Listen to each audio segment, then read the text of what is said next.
¿te has parado a pensar alguna vez que la santidad, tal y como nos la han contado, podría ser una gran farsa? ¿Qué detrás de las figuras impolutas de los altares se esconden vidas mucho más terrenales, más humanas? ¿Y si te dijera que uno de los santos más venerados, ese que pintamos rodeado de pajaritos y con cara de buenazo, en realidad era un rebelde, un antisistema, un hippie? Sí, has oído bien. San Francisco de Asís, el hombre que renunció a las riquezas, que predicaba el amor universal y la paz, ¿podría ser el primer hippie de la historia? Sé que suena descabellado. La imagen que tienes en mente probablemente sea la del santo dulce y bondadoso, el amigo de los animales, el fundador de una orden religiosa. Pero, ¿y si te dijera que esa imagen es solo la punta del iceberg? ¿Y si debajo de esa capa de santidad edulcorada se esconde un espíritu mucho más salvaje, más inconformista, más revolucionario? En este video, vamos a atrevernos a mirar a San Francisco con otros ojos. Vamos a cuestionar la historia oficial y a explorar una faceta mucho más controvertida y fascinante de su vida. Prepárate para sorprenderte, para indignarte, para replantearte todo lo que creías saber sobre este icono religioso. Y si te gusta remover los cimientos de lo establecido, si disfrutas de las preguntas incómodas y las respuestas inesperadas, te invito a que te suscribas y formes parte de esta comunidad de vidas santas. Porque aquí, la santidad se mira desde otra perspectiva. ¿Te imaginas a San Francisco con una guitarra acústica en lugar de un crucifijo, repartiendo flores en lugar de limosnas, cantando canciones de protesta contra el sistema en lugar de salmos? Ridículo, ¿verdad? Pero, ¿estás tan seguro? Piénsalo por un momento. Un joven rico que lo deja todo para vivir en la pobreza. Que prefiere la compañía de los marginados y los leprosos a la de la nobleza.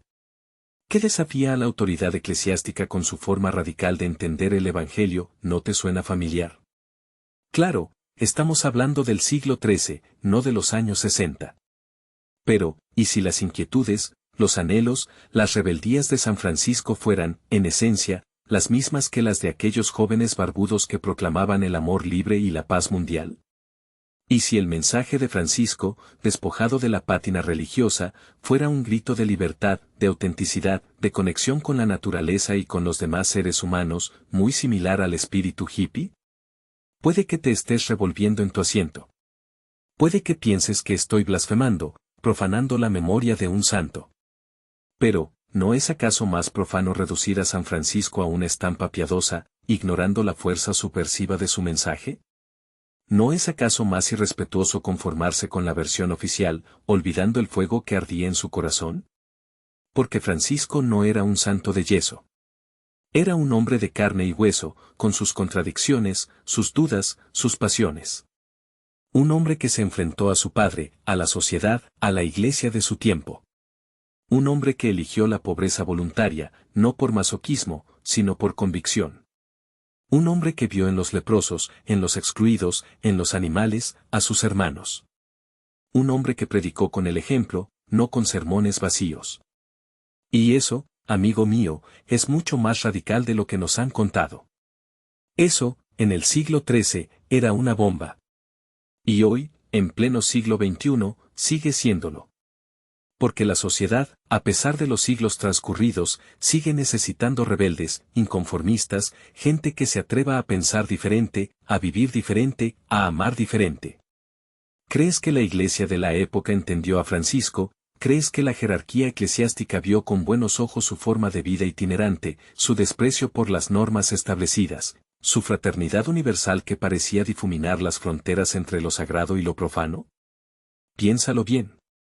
Francisco fue un incordio, una piedra en el zapato para el poder establecido. Y la historia, a menudo, tiende a suavizar, a domesticar, a descafeinar a los personajes incómodos. Quizás por eso nos han vendido una imagen de San Francisco tan inofensiva. El santo de los pajaritos, sí, muy bonito.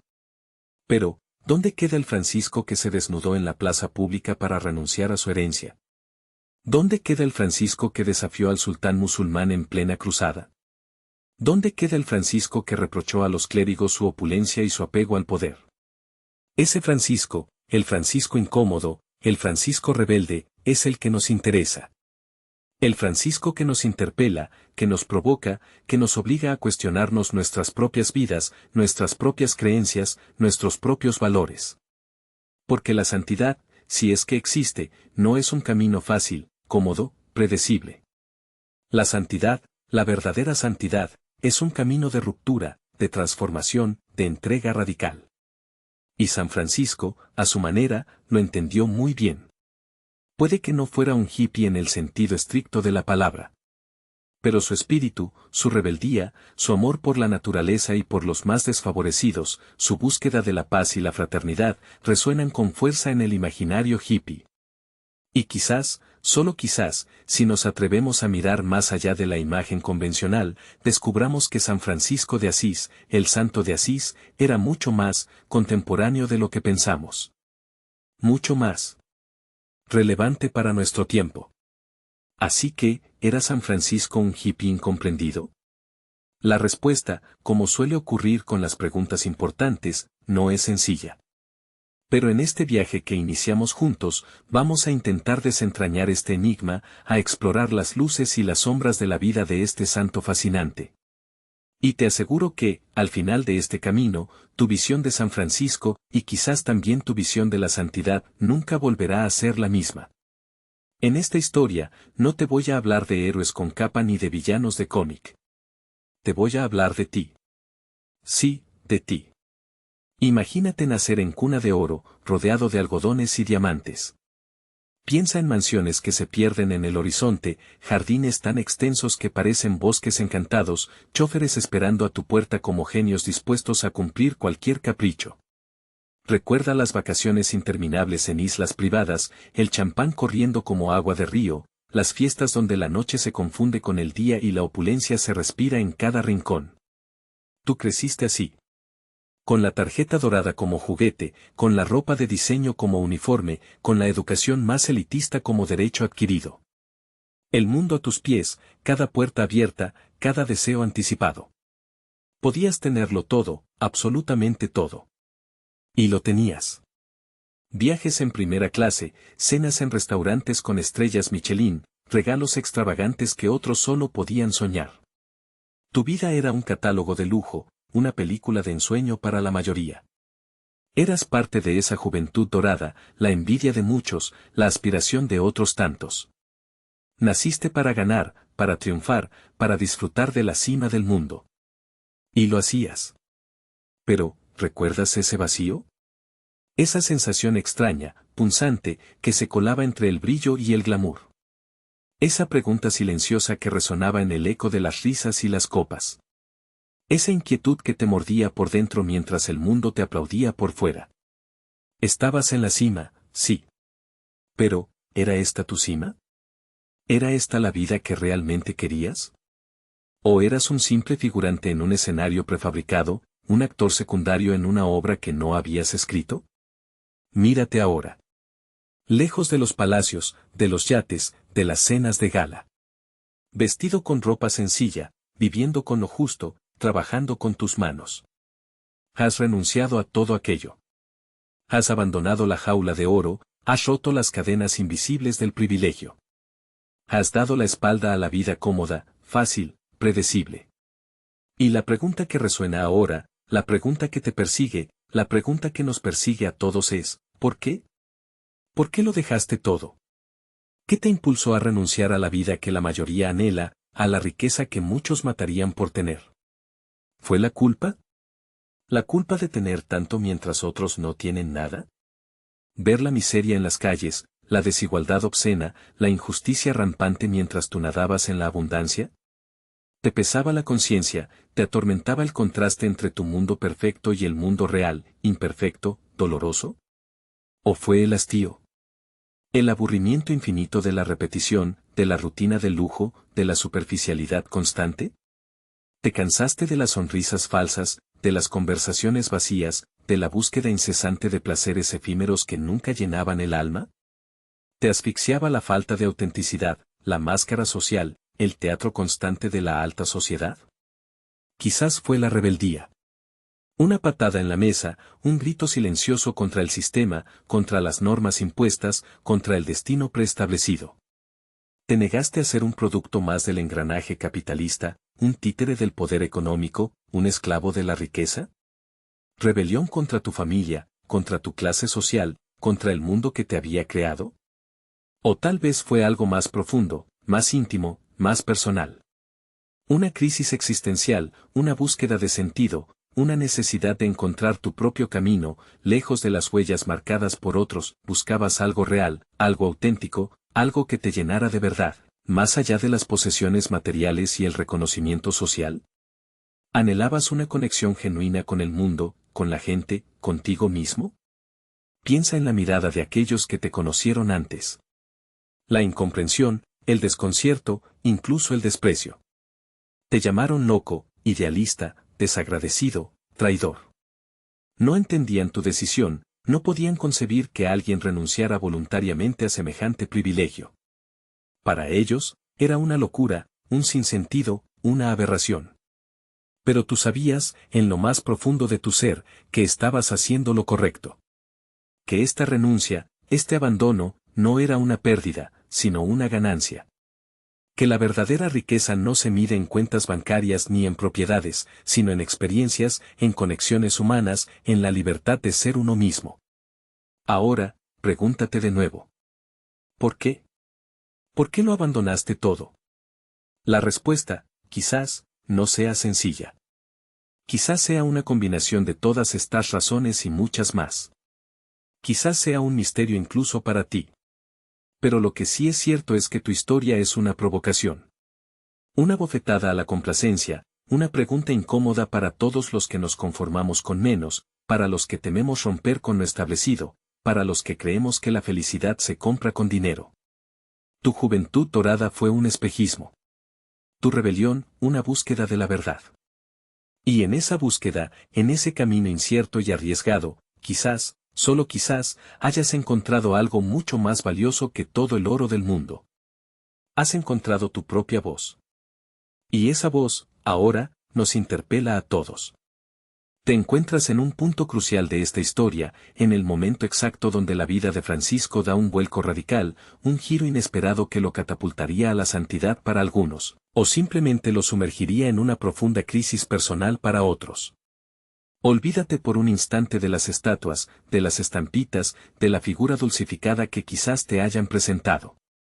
Retrocedamos en el tiempo, olvidemos la aureola y contémplate a un joven Francisco, un hombre de carne y hueso, un alma atormentada buscando desesperadamente un sentido en un mundo que, quizás, tampoco tenía mucho.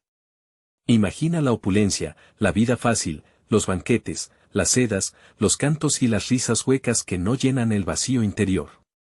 Ese era Francisco, el hijo pródigo, el rey de las fiestas, pero por dentro algo se estaba pudriendo. La guerra, la enfermedad, la muerte acechando a la vuelta de cada esquina, ¿te suena familiar? Quizás tú también te has preguntado alguna vez si todo este teatro, toda esta farsa que llamamos vida, tiene algún propósito real más allá del mero sobrevivir y consumir. Francisco, en su lecho de enfermo, en la oscuridad de la convalecencia, empieza a cuestionarse todo. Los sueños de gloria militar, la vanidad de la riqueza, el efímero placer de los halagos, todo se desmorona como un castillo de arena ante la marea de la duda existencial. ¿Es este el destino que realmente anhelaba? ¿Ser un eco vacío de las ambiciones paternas? La pregunta resuena en su cabeza como un martillo pilón: ¿quién soy realmente? ¿Para qué estoy aquí? Y en medio de esta tormenta interna, de este naufragio del ego, surge un episodio, un momento que la historia ha revestido de un halo místico, pero que, si lo analizas con detenimiento, podría ser interpretado de muchas maneras.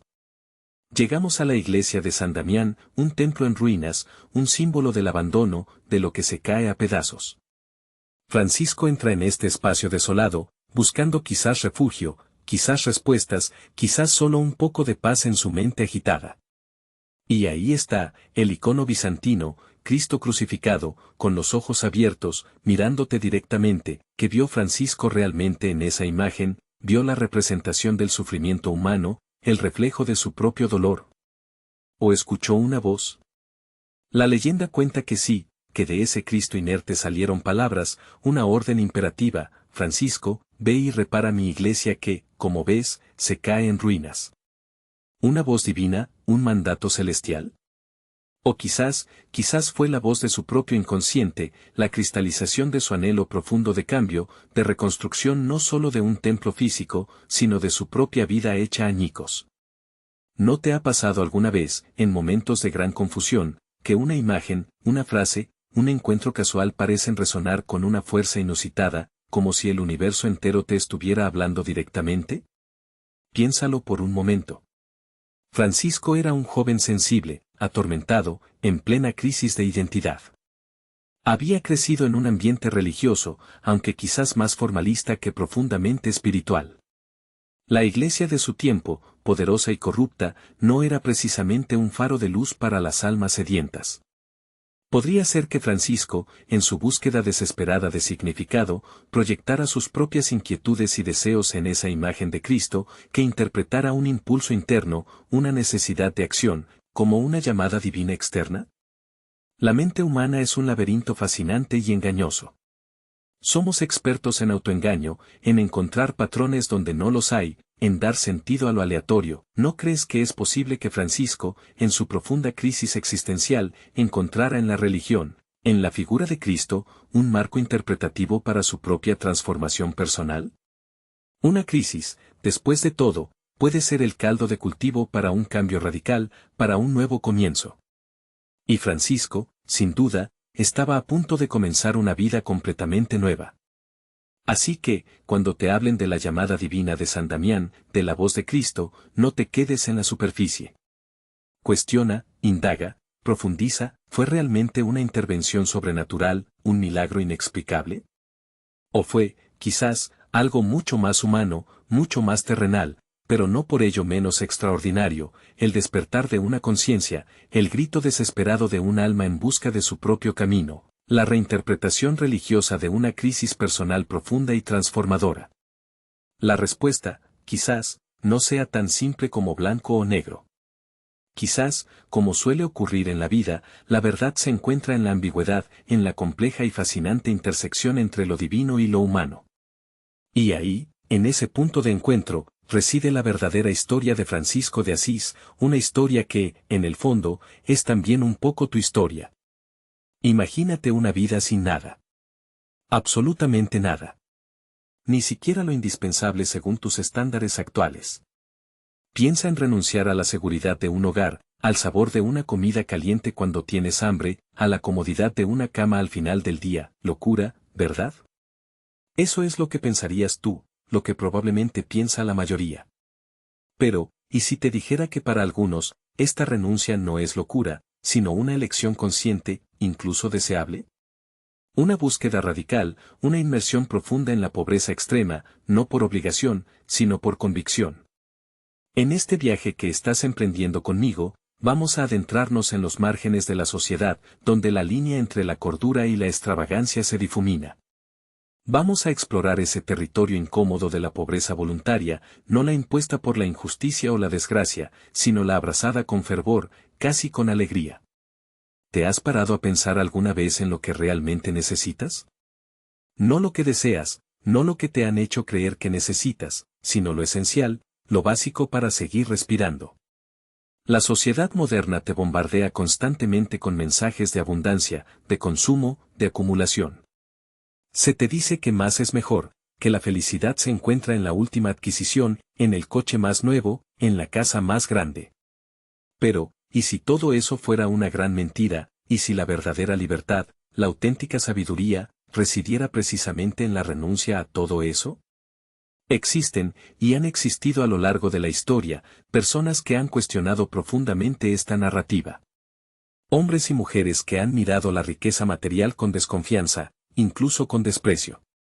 Para ellos, la acumulación de bienes no es un signo de éxito, sino una trampa, una cadena invisible que te ata al mundo terrenal, que te aleja de lo verdaderamente importante, lo espiritual.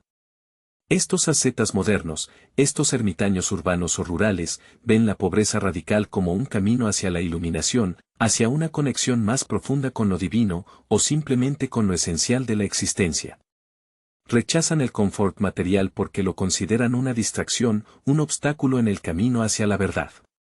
Para ellos, La carencia no es una desgracia, sino una virtud, una disciplina que purifica el alma y libera el espíritu. Pero detente un momento y pregúntate honestamente, ¿crees realmente que la pobreza voluntaria puede ser una virtud, o te parece más bien una forma extrema, innecesaria, incluso un poco masoquista de ascetismo? Es fácil romantizar la pobreza desde la comodidad de tu sofá, con tu teléfono de última generación en la mano. Es fácil admirar la renuncia ajena cuando tú no tienes que renunciar a nada. Piensa en el frío de la noche sin un techo, en el dolor del hambre constante, en la humillación de la dependencia. ¿Puede realmente la virtud florecer en un terreno tan árido? ¿O es más bien una forma de autoengaño, una justificación intelectual para una vida de privaciones innecesarias?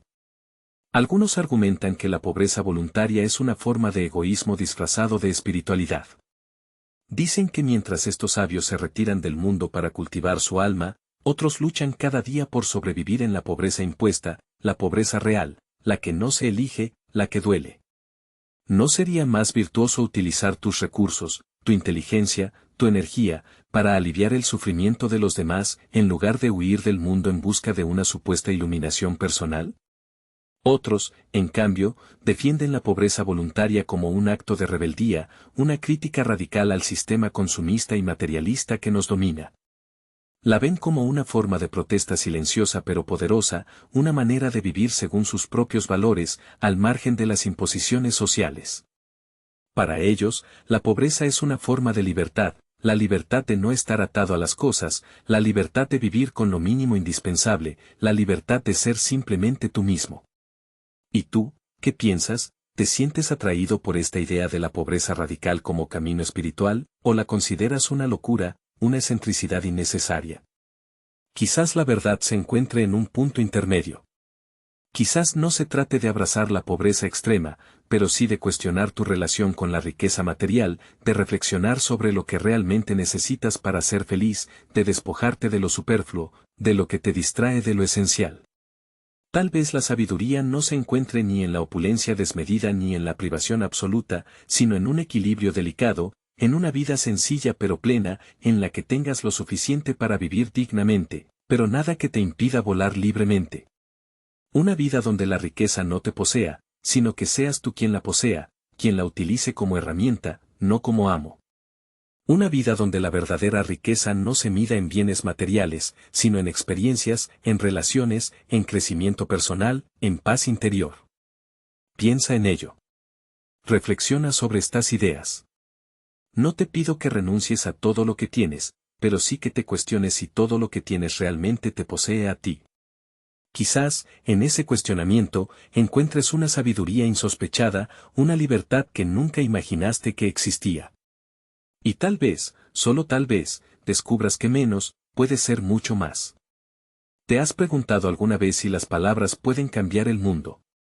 Si una voz, desprovista de poder terrenal, puede resonar a través de los siglos, transformando no solo corazones, sino también la estructura misma de la sociedad. En esta historia, nos adentraremos en el corazón del siglo XIII, una época convulsa, un crisol de fe y duda, de opulencia y miseria. Y en medio de este torbellino, emerge una figura enigmática, Francisco. No lo verás en púlpitos dorados ni lo escucharás recitando dogmas intrincados. Francesco era un predicador de caminos, un trovador de la fe que eligió los campos y las plazas como su catedral. Imagina las escenas, un hombre descalzo, vestido con harapos, rodeado no por la nobleza, sino por campesinos, leprosos, marginados. ¿Te resulta familiar esta imagen de humildad? Pero, ¿es genuina o es una pose calculada para ganar adeptos? Su estilo era radicalmente simple. Olvídate de la retórica elaborada de los teólogos de la época. Francesco hablaba con parábolas sencillas, con ejemplos tomados de la vida cotidiana, con un fervor que contagiaba. Te hablaría del sol como hermano, de la luna como hermana, de las aves como mensajeros divinos, ¿ingenuo? Tal vez, profundo. Indudablemente. Pero, ¿era esta simpleza una estrategia para manipular las emociones de un pueblo analfabeto y supersticioso, o era realmente la voz de un hombre que había encontrado una verdad esencial, desnuda de artificios? Y luego está la fraternidad. La orden franciscana. Un grupo de hombres que decidieron seguir sus pasos, renunciando a las riquezas, abrazando la pobreza voluntaria, un idealismo noble o una locura peligrosa.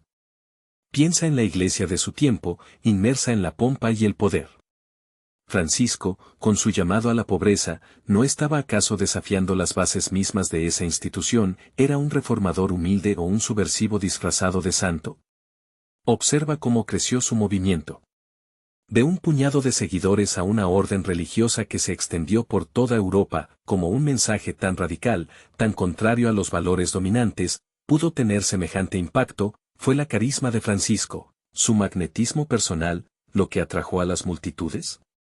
¿O fue algo más profundo, una sed de autenticidad, un anhelo de una fe más genuina, más cercana al Evangelio original, que resonaba en el alma de la gente? Algunos te dirán que Francisco fue un líder carismático, un hombre con un don especial para conectar con las masas, para inspirar devoción. Pero, ¿es suficiente el carisma para explicar una transformación tan profunda? Otros argumentarán que fue un revolucionario religioso, un hombre que, sin buscarlo conscientemente quizás, socavó las estructuras de poder de su tiempo, proponiendo un nuevo modelo de vida cristiana, más auténtico, más radical. ¿Dónde trazar la línea entre la predicación y la revolución? ¿Es posible cambiar el mundo simplemente con palabras, con el ejemplo de una vida sencilla? ¿O es necesario un elemento de desafío, de confrontación, para que las ideas realmente transformen la realidad? Francisco predicó la paz, la humildad, el amor al prójimo. Pero su mensaje, en su contexto histórico, fue profundamente disruptivo. Al elegir la pobreza, al vivir entre los marginados, al hablar un lenguaje que el pueblo entendía, Francisco estaba cuestionando implícitamente el sistema establecido. ¿Era consciente del alcance de su desafío? ¿O fue simplemente un instrumento de algo más grande, una fuerza histórica que lo trascendía? Quizás la pregunta no sea si era un predicador o un revolucionario. Tal vez la respuesta sea más compleja, más incómoda. Quizás Francisco fue ambas cosas. Un predicador con el fuego de un revolucionario en el corazón. Un hombre que, sin buscar el poder, sin empuñar armas, transformó la religiosidad de su tiempo, y quizás, incluso la tuya, hasta el día de hoy. Piensa en ello, ¿qué poder tienen realmente las palabras, y qué tipo de líder crees que fue Francisco, en el fondo? En esta historia, quiero que te preguntes algo que quizás nunca te hayas planteado realmente. Mira a tu alrededor. Observa la luz que se filtra entre las hojas, el vuelo errático de un insecto, incluso el silencio que a veces lo envuelve todo. ¿Sientes algo, una punzada, quizás, de belleza o de asombro? Muchos lo llaman amor por la naturaleza. Pero, ¿qué es realmente ese amor? ¿Una emoción pasajera, un capricho estético, o algo mucho más profundo, algo que nos conecta con lo esencial de la existencia? Piensa en Francisco de Asís. Seguramente has oído hablar de él. El santo que hablaba con los pájaros, que llamaba hermano al sol y hermana a la luna. Una figura dulce, casi infantil, que amaba a los animales y a la naturaleza con una intensidad que parece rozar lo ingenuo, pero ¿era realmente ingenuo? ¿O era algo más? Se le conoce por el Cántico de las Criaturas, un texto que rebosa alegría y gratitud por todo lo creado. Laudato si, mi, signore, alabado seas, mi Señor, por el hermano sol, por la hermana luna y las estrellas, por el hermano viento, por la hermana agua. Suena hermoso, ¿verdad? Casi como un poema bucólico, una pastoral idílica. Pero, detente un momento, ¿es solo poesía? ¿Es Francisco un poeta sensible que encuentra metáforas bonitas en la naturaleza para expresar sentimientos religiosos, o hay algo más radical en su visión? Porque, si te fijas bien, en el cántico, Francisco no solo admira a la naturaleza, la trata como a iguales. Hermano sol, hermana luna. No es una contemplación jerárquica, desde arriba hacia abajo, del ser humano hacia la creación. Es una fraternidad cósmica, una comunidad de seres donde todos, desde el astro más grande hasta la hormiga más pequeña, comparten un origen común, una dignidad intrínseca.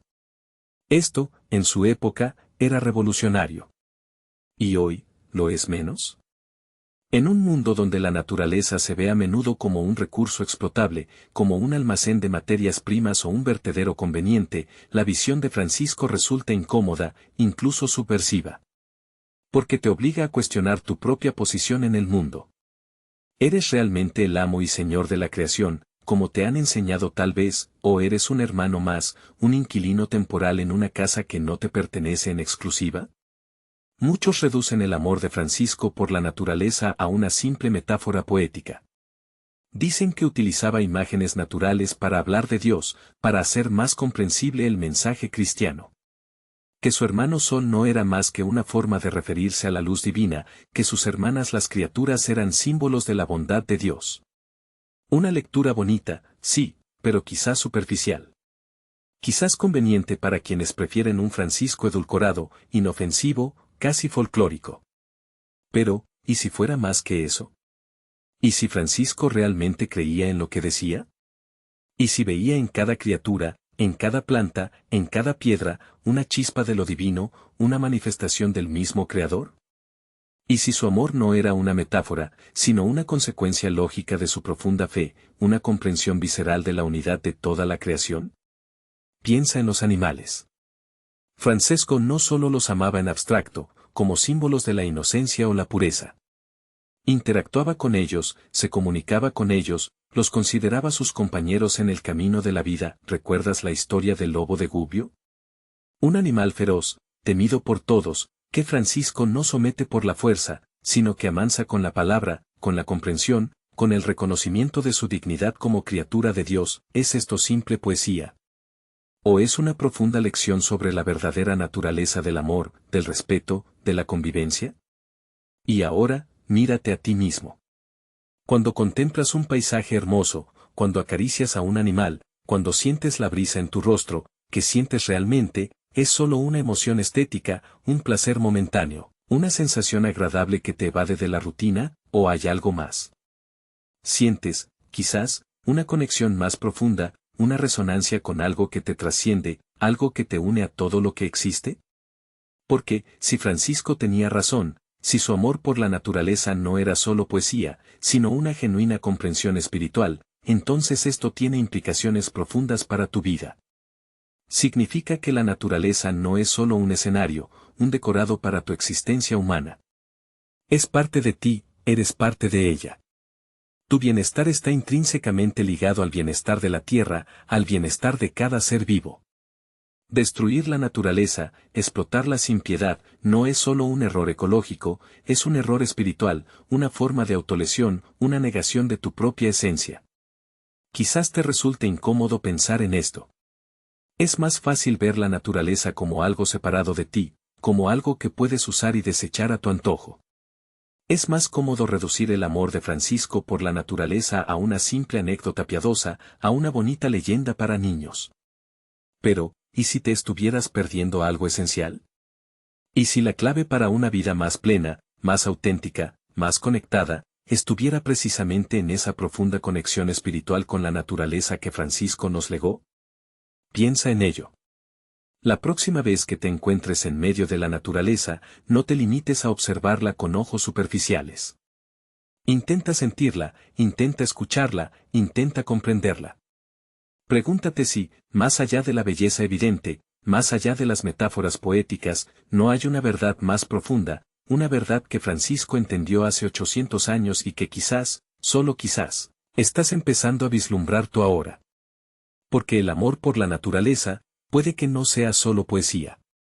Puede que sea la puerta a una comprensión más profunda de ti mismo y del universo que te rodea. Los estigmas. ¿Alguna vez te has preguntado si lo que ves es siempre lo que parece, si la realidad que te rodea es tan sólida como crees? Porque hay fenómenos que desafían toda lógica, que se burlan de la ciencia y que te obligan a cuestionar los límites de lo posible. Hoy, nos adentramos en uno de esos misterios, los estigmas. Imagina esto, un día como cualquier otro, una persona, quizás alguien cercano a ti, empieza a experimentar un dolor punzante, inexplicable. Al principio, es leve, casi imperceptible. Pero poco a poco, el dolor se intensifica, se vuelve insoportable. Y entonces, aparecen marcas, heridas, en las manos, en los pies, en el costado, a veces incluso en la frente. Sangre brota, sin razón aparente, sin que haya habido una herida física. Son las llagas de Cristo, reproduciéndose en el cuerpo de un mortal. A esto, lo llamamos estigmatización. ¿Qué significa este evento? Para muchos, la respuesta es clara, inconfundible, un milagro divino. Una señal del cielo, una prueba irrefutable de la conexión profunda, sobrenatural, entre el estigmatizado y lo sagrado. Se habla de elegidos, de almas puras, de personas que han alcanzado un nivel de fe tan intenso que son capaces de manifestar físicamente el sufrimiento de Cristo en la cruz. Se les considera santos vivientes, instrumentos de Dios en la tierra. La estigmatización se convierte, entonces, en una prueba de santidad, un sello divino que confirma la gracia y el favor del Todopoderoso. Pero detente un momento. Piensa con calma. ¿Es realmente tan sencillo? ¿Podemos aceptar sin más la explicación milagrosa? En un mundo que busca respuestas racionales, que analiza, que disecciona cada fenómeno, ¿debemos cerrar los ojos ante la posibilidad de una explicación diferente? La psicología, esa ciencia que explora los laberintos de la mente humana, nos ofrece otra perspectiva, un camino alternativo para comprender los estigmas. ¿Y si estas heridas no fueran un regalo del cielo, sino una manifestación extrema del poder de la mente? ¿Y si la fe intensa, llevada al límite, pudiera desencadenar fenómenos físicos inexplicables, incluso dolorosos, incluso sangrantes? Considera la sugestión. Piensa en el poder de las creencias arraigadas, en la fuerza de la fe profunda. No es posible que una persona, inmersa en una devoción religiosa extrema, identificada por completo con el sufrimiento de Cristo, pueda, de alguna manera, proyectar ese sufrimiento en su propio cuerpo. ¿No podría su mente, llevada por la intensidad de su creencia, generar las marcas, las heridas, los estigmas que tanto anhela, que tanto espera? Algunos expertos hablan de histeria, de trastornos psicosomáticos, de la capacidad asombrosa del cerebro para influir en el cuerpo. Sugieren que la mente, en ciertas condiciones extremas, puede crear síntomas físicos reales, tangibles, incluso sin una causa orgánica aparente. Y en el contexto de una fe religiosa intensa, focalizada en la pasión de Cristo, ¿no podrían los estigmas ser una manifestación extrema de este fenómeno? Es una idea perturbadora, lo sé. Cuestiona creencias profundas, socava la idea de lo milagroso, de lo sagrado. Pero, ¿no es acaso más perturbador aceptar un milagro sin cuestionarlo, sin analizarlo, sin explorar todas las posibles explicaciones? ¿No es más sano, más honesto, enfrentar la duda, la incertidumbre, y buscar respuestas, incluso si esas respuestas nos incomodan? Pregúntate a ti mismo, ¿crees realmente en los milagros? ¿Crees que Dios interviene directamente en el mundo, manifestándose a través de fenómenos inexplicables? ¿O piensas que todo tiene una explicación racional, aunque a veces esa explicación se nos escape, se oculte en los recovecos de la mente humana o en los misterios aún no desvelados de la ciencia? La cuestión de los estigmas te enfrenta a esta disyuntiva. Te obliga a elegir entre la fe ciega y la razón crítica. Entre el misterio sagrado y la explicación psicológica. No hay una respuesta fácil, no hay una verdad absoluta. Quizás, la realidad sea más compleja, más matizada de lo que imaginas. Quizás, la fe y la psicología no sean fuerzas opuestas, sino dos caras de la misma moneda, dos caminos diferentes para comprender un fenómeno que nos desafía y nos fascina a partes iguales. Quizás, en el caso de los estigmas, lo divino y lo humano se entrelazan de una manera que aún no comprendemos completamente. Quizás, la fe intensa, la devoción profunda, puedan realmente influir en el cuerpo, generar fenómenos que parecen milagrosos, pero que en realidad tienen su origen en la asombrosa, inexplorada, capacidad de la mente humana. O quizás, simplemente, estés ante un verdadero milagro, una señal divina que escapa a toda explicación racional. La decisión es tuya.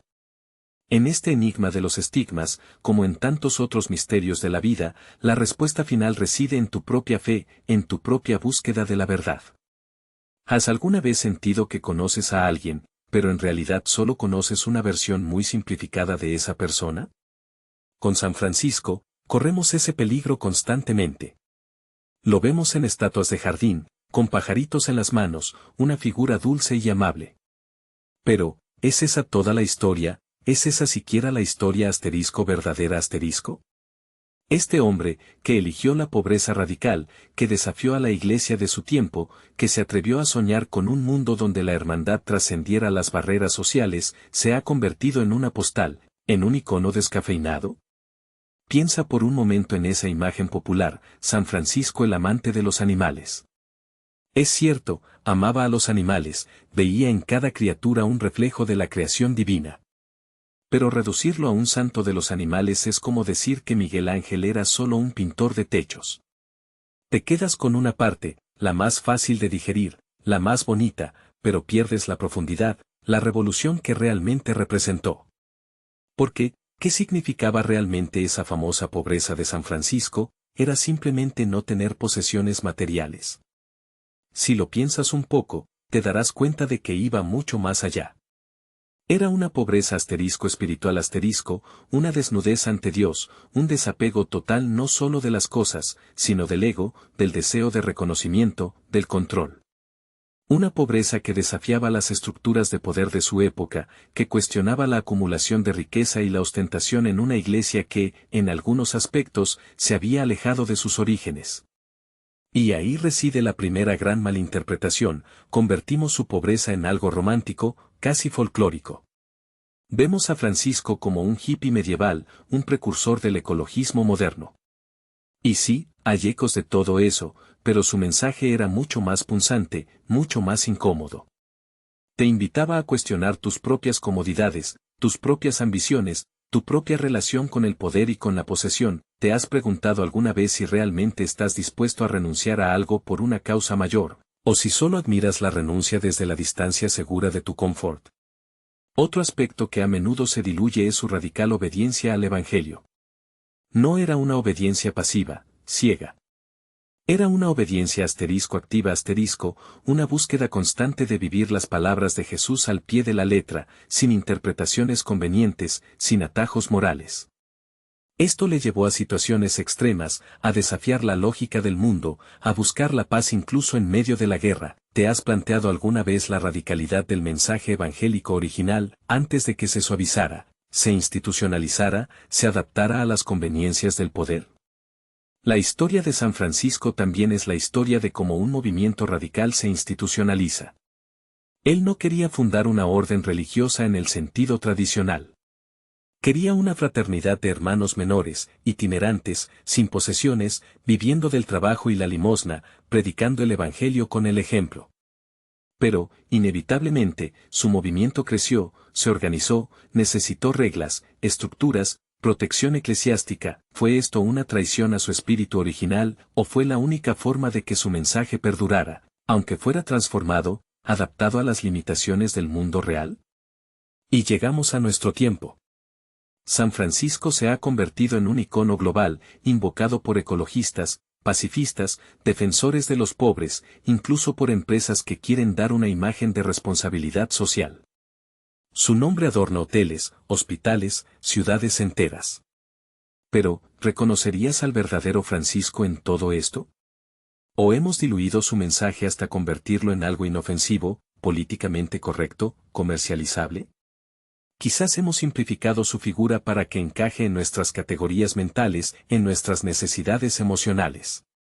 Necesitamos un santo amable, que nos hable de la naturaleza, de la paz, de la bondad. Y Francisco ciertamente era todo eso. Pero era mucho más. Era un hombre que te desafiaba a ir más allá de la superficie, a mirar dentro de tu propio corazón, a cuestionar tus valores, a vivir de forma más auténtica, más radicalmente evangélica. Entonces, volviendo a la pregunta inicial, ¿quién fue el verdadero San Francisco? Quizás la respuesta no sea sencilla.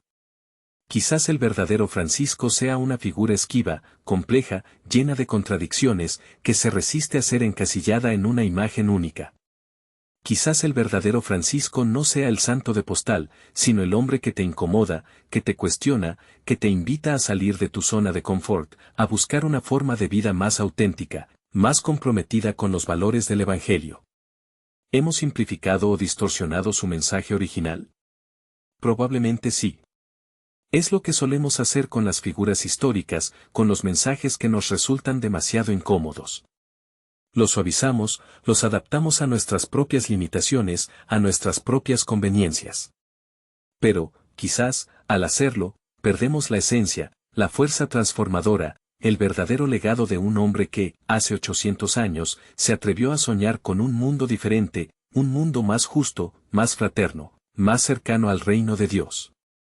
¿Y tú, qué versión de San Francisco eliges conocer, la versión amable y superficial, o la versión radical y desafiante? La elección, al final, es tuya. San Francisco hoy, en pleno siglo XXI. Puede que te preguntes qué tiene que decirnos una ciudad tan aparentemente anclada en el pasado, en la fiebre del oro, en los hippies, en la contracultura. ¿Acaso no es un mero cliché turístico, una postal sepia en un mundo digital y a todo color? Quizás pienses que sus lecciones, si es que las hay, se perdieron entre las nieblas de la bahía, ahogadas por el rugido de Silicon Valley y el brillo cegador de las pantallas. Pero detente un momento. Cierra los ojos e imagina. Imagina las colinas empinadas, las casas victorianas aferrándose a la pendiente, el frío penetrante que llega del Pacífico incluso en verano.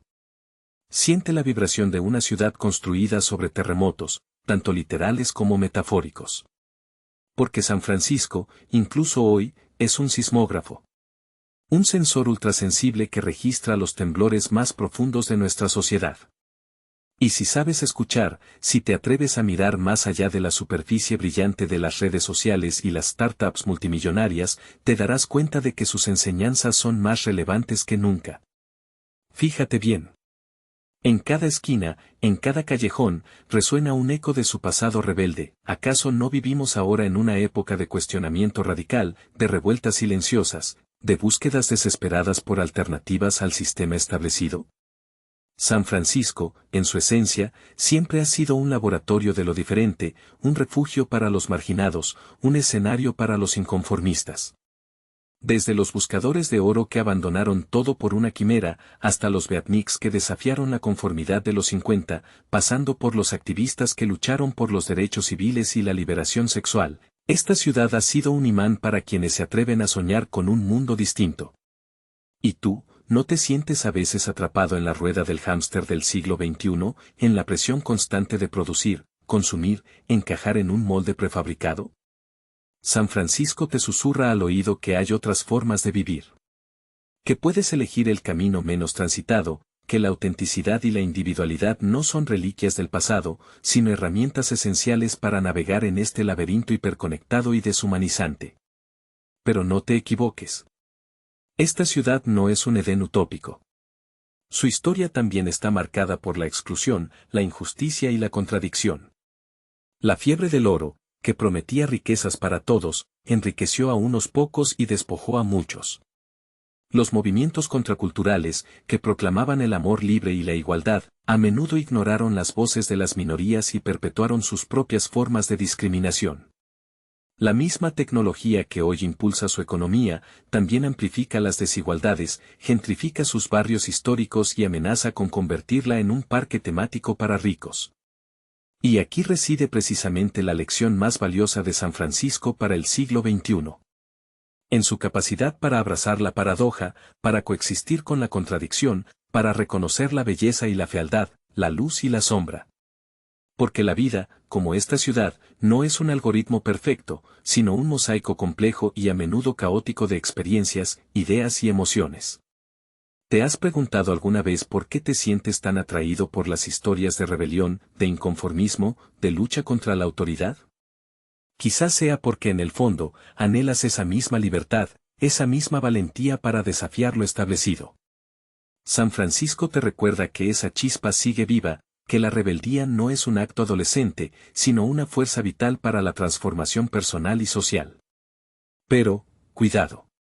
La rebeldía sin dirección, sin propósito, puede convertirse en simple pose, en moda pasajera, en mercancía de consumo. ¿No ves acaso cómo el espíritu contracultural de San Francisco ha sido cooptado por el marketing? ¿Cómo la imagen del Che Guevara se vende en camisetas fabricadas en talleres de explotación? La verdadera rebeldía, la que realmente transforma, requiere compromiso, coherencia, y sobre todo, una profunda reflexión sobre los valores que queremos defender. Y aquí entra en juego otra enseñanza crucial de San Francisco, la importancia de la comunidad. En una época de individualismo exacerbado, de conexiones virtuales y relaciones líquidas, esta ciudad nos recuerda el poder de la solidaridad, de la colaboración, de la construcción colectiva. Desde los movimientos vecinales que luchan contra el desalojo, hasta las cooperativas de trabajo que promueven la economía social, San Francisco sigue siendo un laboratorio de formas alternativas de organización social, donde el bien común se antepone al beneficio individual. Pero, ¿no te parece que incluso la idea de comunidad se ha vuelto problemática en el siglo XXI? ¿No vivimos acaso en burbujas ideológicas, en cámaras de eco donde solo escuchamos voces que confirman nuestras propias creencias? San Francisco te interpela a construir puentes, a dialogar con quienes piensan diferente, a encontrar puntos en común incluso en la diversidad más radical. Porque la verdadera comunidad no es la homogeneidad, sino la capacidad de convivir con la diferencia, de aprender de la otredad, de construir juntos un futuro más justo y habitable para todos. En este siglo XXI, tan marcado por la incertidumbre, la polarización y la crisis global, San Francisco no te ofrece respuestas fáciles ni soluciones mágicas. Pero sí te invita a hacerte preguntas incómodas, a cuestionar tus propias certezas, a buscar tu propia verdad en medio del ruido ensordecedor del mundo. Te desafía a ser valiente, a ser auténtico, a ser parte activa de la historia que se está escribiendo. Porque, al final, la relevancia de San Francisco en el siglo XXI reside precisamente en su capacidad para recordarte que el futuro no está escrito, que depende de tus decisiones, de tus acciones, de tu compromiso con un mundo mejor. ¿Y tú, qué vas a hacer al respecto, Francisco de Asís? El santo de los pajaritos, ¿verdad? Esa imagen dulce, casi infantil, nos llega desde lejos, desde los vitrales de las iglesias, desde las estampitas de las abuelas. Pero, ¿y si te dijera que esa postal está incompleta? ¿Y si te contara que detrás de la túnica marrón y la sonrisa beatífica se esconde un hombre mucho más complejo, más atormentado incluso, de lo que jamás imaginaste? Porque, seamos sinceros, ¿de verdad crees que conocemos a Francisco? Conocemos la historia edulcorada, la leyenda dorada que se ha tejido a su alrededor durante siglos. Pero, ¿alguna vez te has preguntado qué pasaba por su cabeza? ¿Qué sentía realmente aquel joven que lo dejó todo por seguir una voz interior? Piensa por un momento. Francisco era hijo de un rico comerciante. Tenía el mundo a sus pies, el futuro asegurado. Podría haber vivido una vida de lujos, de poder, de reconocimiento social.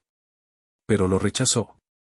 Lo tiró por la borda. ¿Por qué? ¿Fue un arrebato de locura juvenil, una crisis existencial pasajera? O, quizás, algo mucho más profundo, más oscuro incluso, le carcomía por dentro. Dicen que fue un caballero vanidoso, soñador de glorias militares. Que la enfermedad y la derrota en la guerra lo cambiaron. Que la conversión fue un rayo de luz divina. Pero, ¿y si no fue tan sencillo? ¿Y si la vanidad y la ambición nunca lo abandonaron del todo?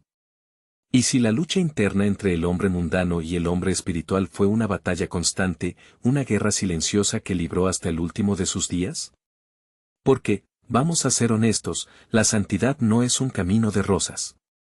No es un estado de perfección alcanzado de golpe. Es una lucha, una caída y un levantarse constante. Y Francisco, seguro que cayó muchas veces. Dudó. Se equivocó. Sufrió. Pero eso no nos lo cuentan. Nos venden la imagen del santo perfecto, inmaculado, casi irreal. Y así, lo alejamos, lo convertimos en una figura inalcanzable, en un modelo imposible de imitar. Pero, ¿y si nos acercáramos al Francisco humano? Al hombre de carne y hueso, con sus contradicciones, sus miedos, sus pasiones. Al joven rebelde que desafió a su padre, que renunció a su herencia en la plaza pública, desnudándose ante todos. Un gesto extremo, casi teatral, ¿no crees? ¿No te parece que hay algo más detrás de esa aparente humildad, un toque de orgullo quizás, una necesidad de llamar la atención, de ser diferente, de destacar? Porque, piénsalo bien, la línea entre la santidad y la excentricidad a veces es muy fina. Y Francisco, con su vida radical, con su rechazo a las normas sociales, con su amor por la pobreza extrema, caminó muchas veces por ese borde peligroso. Fue un revolucionario, un provocador, un espíritu libre que desafió el orden establecido. Y eso incomoda. Eso no encaja en la imagen pacífica del santo inofensivo. Se dice que hablaba con los animales, que curaba enfermos, que obraba milagros. Pero, ¿y si esos milagros fueran también una forma de escape? Una manera de huir de la realidad terrenal, de las responsabilidades, de las dudas que lo atormentaban. ¿Y si la naturaleza, los animales, fueran su refugio, su consuelo, su vía de escape ante un mundo que no entendía y que quizás tampoco quería entenderlo a él? Porque, la verdad es que Francisco fue un hombre incomprendido en su tiempo. Su radicalismo, su pobreza voluntaria, su amor incondicional a todos los seres vivos, chocaban con la mentalidad de la época. Incluso dentro de su propia orden, sufrió oposiciones, resistencias, interpretaciones que desvirtuaban su mensaje original. ¿Y tú, qué harías si te encontraras con un hombre así? ¿Lo verías como un santo o como un loco? ¿Te inspiraría su ejemplo o te repelería su radicalismo? Porque, seamos sinceros, la santidad desnuda, sin adornos, sin mitos, puede ser incómoda, desafiante, incluso perturbadora. Quizás, por eso preferimos quedarnos con la imagen idealizada, con el santo de postal. Es más fácil, más cómodo, menos exigente. Pero así, nos perdemos la riqueza, la complejidad, la verdadera humanidad de Francisco de Asís. Nos perdemos la oportunidad de conectar con un hombre que, más allá de los milagros y las leyendas, fue como tú y como yo, un ser humano en busca de sentido, luchando contra sus propias sombras, intentando encontrar la luz en medio de la oscuridad. Un hombre, en definitiva, mucho más interesante y mucho más cercano de lo que jamás imaginaste. En esta historia, hemos caminado junto a un hombre que desafió los cimientos de su tiempo, y quizás, también los tuyos. Francisco de Asís. Un nombre que resuena a través de los siglos, pero ¿entendemos realmente el eco de su vida? Nació en la opulencia, creció entre telas finas y banquetes, soñando con la gloria caballeresca. Pero la vida, caprichosa y sabia, lo llevó por caminos inesperados. La enfermedad, la guerra, el vacío de la victoria mundana. Todo lo que el mundo considera valioso, Francisco lo encontró hueco. Y en esa profunda desilusión, en ese abismo de la ambición insatisfecha, halló una voz diferente, una llamada que no provenía de la fama o la fortuna, sino de algo mucho más íntimo y perturbador. Eligió la pobreza. No la pobreza romántica de los poetas, sino la pobreza real, la que raspa la piel y te enfrenta a la intemperie. Se despojó de sus ropas, de su herencia, de todo aquello que lo definía ante los ojos del mundo. Un gesto radical, escandaloso incluso para su época, y que diríamos hoy, en nuestra sociedad obsesionada con acumular, con poseer, con medir el éxito en términos materiales. Francisco abrazó la humildad, la sencillez, la minoridad. Se hizo hermano de los marginados, de los leprosos, de los que nadie quería mirar. Encontró la belleza en la creación, en el canto de los pájaros, en la flor silvestre, en el hermano lobo. Un amor cósmico, desbordante, que incluía a todas las criaturas, grandes y pequeñas, visibles e invisibles. Y aquí reside el desafío, el verdadero terremoto que Francisco provoca en nuestras vidas. En un mundo que te empuja constantemente a querer más, a compararte, a competir, él te susurra al oído que la verdadera riqueza está en desprenderse, en dar, en ser menos para ser más. En un sistema que te dice que tu valor reside en lo que tienes, él te muestra que tu dignidad está en lo que eres, en tu humanidad desnuda y vulnerable. Su vida no fue un camino de rosas. Sufrió incomprensión, rechazo, incluso dentro de la propia iglesia. Sus contemporáneos, y quizás tú mismo ahora, podrían cuestionar su cordura, su extremismo. ¿Era un loco, un iluso, un simple idealista fuera de la realidad? Pero, ¿y si Francisco no estaba loco? ¿Y si su aparente locura era en realidad una lucidez extrema, una visión penetrante de lo que verdaderamente importa? ¿Y si su desafío a las normas, a las convenciones, a las estructuras de poder, era precisamente lo que el mundo necesitaba entonces y necesita aún más ahora? Reflexiona por un momento. En esta sociedad del consumo desenfrenado, de la obsolescencia programada, del usar y tirar, Francisco nos interpela con su ejemplo de sobriedad, de respeto por los recursos, de cuidado del planeta. En esta era de la individualidad exacerbada, del aislamiento en las redes sociales, él nos invita a la fraternidad, a la comunidad, al encuentro cara a cara, a la solidaridad real y tangible. En un tiempo marcado por la polarización, por el odio, por la violencia, Francisco nos recuerda el poder transformador del perdón, de la reconciliación, de la construcción de la paz, incluso con aquellos que consideramos nuestros enemigos. ¿Te atreves a amar a quien te ha ofendido, a perdonar a quien te ha herido? Francisco lo hizo, y nos muestra que ese camino, aunque arduo, es el único que conduce a la verdadera libertad interior. Su radicalismo no era una pose, no era una estrategia de marketing. Era la consecuencia lógica de un encuentro profundo con lo trascendente, con lo divino, con lo que él llamaba simplemente Dios. Una experiencia que lo transformó por completo y lo impulsó a vivir el Evangelio de forma literal, sin medias tintas, sin concesiones al espíritu del mundo. Ahora, al concluir este capítulo 11 de Vidas Santas, te pregunto directamente a ti, ¿qué te dice la historia de Francisco? ¿Te incomoda? ¿Te inspira? ¿Te deja indiferente? Sea cual sea tu reacción, permítete sentirla, explorarla, dejar que resuene en tu interior. Porque la vida de Francisco no es una reliquia del pasado, un cuento piadoso para entretenernos un rato. Es un desafío vivo, palpitante, que nos interpela aquí y ahora. Nos pregunta si estamos dispuestos a cuestionar nuestras propias certezas, nuestros propios valores, nuestra propia forma de vivir. Nos invita a dar un paso más allá de nuestra zona de confort, a atrevernos a ser un poco más radicales en nuestro amor, en nuestra generosidad, en nuestra búsqueda de la verdad. Si esta historia te ha tocado, si has sentido una chispa de curiosidad, de inquietud, de inspiración, te invito a que no te quedes callado.